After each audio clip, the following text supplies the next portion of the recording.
Тэгээ 2010 оноос. Тэгээ одоогийн хийж байгаа ажил маань үсгийн ажиглалтын нислэгийн удирдагч гэж байна. Бүсийн ажиглалт. Тий. Бүсийн ажиглалт. Тий. Ажиглалт хариуцсан мэргэжлийн гэх юм одоо. Ажиглалтын нислэгийн удирдагч гэхээр яхаа нөгөө радар дээр дагаар нислэг удирч байна л гэсэн. Тий. Ер нь яг энэ одоо нислэгийн удирдагч гэхэл ингээд ярихлаа за бидний сайн мэддэг нь онгоцны нислэг жүжигч гэдгээс биш нислэгийн удирдагч гэхээр яг энэ хүн ямар үүрэг барилт ажилладаг юм бэ сайн мэдгүй шүү дээ. Тэгэхээр нислэгийн удирдагчийн яг үүрэг нь юу юм бэ? Ямар үүрэгтэй ажилладаг вэ? Одоо нислэгийн удирдагчийн үүрэг гэхээр одоо агарын үйлдвэрүүдийг одоо мөрөглөхөөс өрчин сэргийлээд ер нь зохицуулт хийгээл хийж байгаа ажил гэсэн үг л дээ. Одоо ер нь инженер хаас мөрөөр бүх зохицуултыг хийгээд агаад гарсан одоо чинь ингэж явж байгаа тэгэж өндөр авмаа бүх процесстэй ажилладаг гэсэн үг. Тий. Агаар хөөхөөс одоо буух хүртэл бид нартэй нисгч нар заавал холбоотой байж байгаа байхгүй. Хэрэг нислэгийн удирдагч байхгүй. Нислэгийн тэгэл хэцүү шүү дээ. Тий. Заавал зохицуулттай байх хэрэгтэй. Яагаад гэвэл тэр чинь нөгөө олон агарын замууд байгаа шүү дээ. Тэр чинь одоо агарын зам болгохноор одоо агаар үлгүүд явж илээ гэхэд тэр агарын замууд ч хоорондоо хаана газар заавал огтлцдаг байхгүй. Тэгэхээр ижил өндөрт тэр агаалгүй үлгүүд огтлцчихвэл бид нар заавал зохицуулт хийх хэрэгтэй. Тэгэхээр бид нар заавал барих хэрэгтэй л гэсэн үг л дээ. Одоо яг өөрөө чинь хөдлөөр Оросын одоо Аризгод за Оросоос Монгол руу ирж байгаа Кореягийн нислэг ингээд мөргөлт ийм асуудал үүсгэхэд энэ дээр нь самбаачилж ажилласан гэдэг ийм мэдээлэл үүрэг аваад байна. Тэгэхээр яг хизээ ийм асуудал болов яг энэ тухайн жоохон хэлбэлж байна. Нэг сарын 23-нд одоо би манайх чи ээлжээр ажилтдаг шүү дээ. Өглөөний ээлжинд гарч яхад болсон. Яг тухайн хоёр агаар үлгэх болохоор яг хилийн цэг дээр зөрж өнгөрөхөр байсан байхгүй. Тэгээд Оросын талаас Корея нэрийн агаар үлгэх 11 цуутай манайх руу орж ирнэ гэж зөвшөлтлөг хийсэн байсан. Тэгээд хил рүү орж ирэхээс нэг 4 орчим минутын өмнө энэ дээр авч эхэлсэн. Тэгээд яг манай дээр явж байгаа онгоцтой ижил өндрөө хадгалсан. Тэгээд яг тэрнийг хараад гэвэл өөр хагаар үлхийг цамаас нь гаргаад хажуугийн зайчлах юм уу?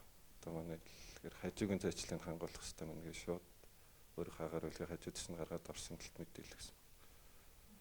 Тэгээд одоо нэг юм хөтлөж ирсэн юм дээрээс яг өөдөөс явж ирсэн гэсэн үг байхгүй. Ер нь яг энэ самбаачлахыг нь зохицуултыг хийхэд тэр хугацаар шаардаж ажиллах юм. Мэдээч хэрэг энэ чинь нөгөө тодорхой мянган секундээр хэмжигдэж байгаа асуудал шүү дээ. Тий. Хэрвээ яг таны самбаачлах хурд нэг хэдэн секунд ч юм хэдэн минутаар хоцорсон бол нөгөө 2 хоног мөрөлдөх гэдэг чинь ийм асуудал яаж үүсгэж байна? Ер нь бол тэр чинь яг 4 минутын л зайтайсан байхгүй. Яг миний одоо санаж байгаагаар л. Тийм нэг одоо нэг 2 минут хоцорлоо гэхтэл тэр чинь айгүй хэцүү юм болно л да. Гэтэ нэг агаар үлгэж хоорондоо нэг мөргөлтөөс сэргийлэх системтэй байдаг. Хэрвээ би хараагүй яг тэр чигээр явсан бол тэр систем нь ажиллаад яг агаар үлгүүд хоорондоо зөрж өнгөрнө. Гэхдээ тэр чинь нөгөө аюултай ойрцсон гэдэг юм бол явчихдаг байхгүй. Тий. Гэтэ илүү аюултай нөхцөлөд. Тий, аюултай нөхцөлөд л үүснэ. Тухайд мэдээч хэрэг энийг соргоор анхаарч ажиглана гэдэг ийм асуудал идэг шүү дээ. Ер нь мэдээч хэрэг хяналтын дэлгэцүүд энэ дээр ингээд ажиглаж байж исэн баг.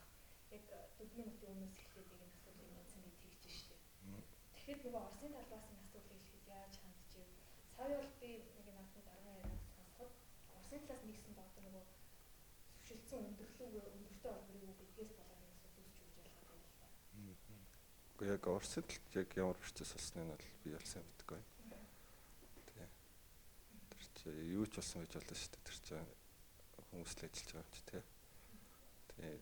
Тэгээд холбоогоор нисгчтэйгээ ярьж байгаа тэрний одоо юу гэдэг холбооны чанар хаяал нэг байгалийн үзэгдлээс болоод муудах тохиолдол гарна шүү дээ. Тэгээд одоо Оросын нислэгийн хөтлөгчийн өгсөн зааврыг тэр юунаас болоод онгоцны нисгч нь буруу сонсдог ч юм уу тий. Тийм асуудлууд үүсэх магадaltaй байхгүй. Ер нь бол гарах магадaltaй. Тий. Тэгэхээр тиймэрхүү нөхцөл байдлаас болоод дүн дээр авсан байх магадaltaй байх л гэж бодож байна. Тэрнээс бол яг сайн бол мэдэхгүй байна. Тэр цаасан нэртэй гэсэн үг шүү дээ. Тий. Мэдээж хэрэг хоёр ангацын нөөдөөс явж байхад нэг нь одоо яг миний ойлгож байгаа бол замаас гаргаад ирэх чинь гэдэг байгаа шүү дээ. Тий. Тэгээд нэгсэндээ энэ аюулгүй болохоор хоёр ангацыг зорьсон чиглэл рүү нэгсэн явцсан тийм. Тэр үед яг ямар мэдрэмж төрж юу бодогдчих вэ? Тухайд бол айгүй сандарсан яг үнэндээ л. Тэгэл тэр чи одоо ер нь бол тэр чи айгүй л яг өөдөөдөөс ижил өнтөртэй явж байгаа гэдэг чи айгүй юу байхгүй. Тэгээ тийм ойрхон занд гэдэг чи. Тухайд бол би айгүй сандарч яснаас. Гэтэ яг бид нэр чинь байнга нөгөө манай дарга нар хэлж штэ. Байнга сургалт дадлахт хамруулдаг те ийм юм болоход ямар арга хэмжээ авах уу гэд бид нарыг чи ингээ байнга сургаад идэг болохоор одоо тийм болонгууд би шууд барыг өөрийнхөө инстинктээр шууд онгоц зайлгаал арга хэмжээ авчиж байгаа байхгүй. Тэгэхээр бас чинь нөгөө багийн ажил гэдэг утгаараа бид нарыг бас байнга сургаж яаж идэг одоо удирдлагууд бол талархаж байна л гэж бодож байна. Эсвэл нөгөө сургалт байх гэж идэвхтэй дадлагдсан юм шиг. Тийм дадлагдсан юм шигээр л хийсэн.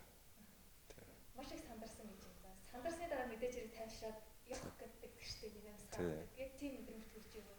Төрсөн дараа нь бол Тэр одоо баярлал мэдээж хэрэг хүн болсон хэрэг чинь бас нэг өөрөөс шалтгаалж байгаа зүйл дээр те ажлынхаа хувьд хяналт тавиад ажигч гарахаа байсны үр дүн багтаал энэ чинь хамгийн багтаа 400 орчим хүний амьстай хамрах асуудал шүү дээ.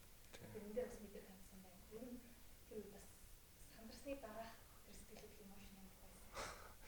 яг тэгэл ажиллаа сайн ажиллаад л гэж бодчихсон. Ер нь эсийн салбарт ийм асуудал ер нь хэрэг гардаг юм. Одоо та тийм ажиллаж байгаа. Ер нь их цөөхөн шүү.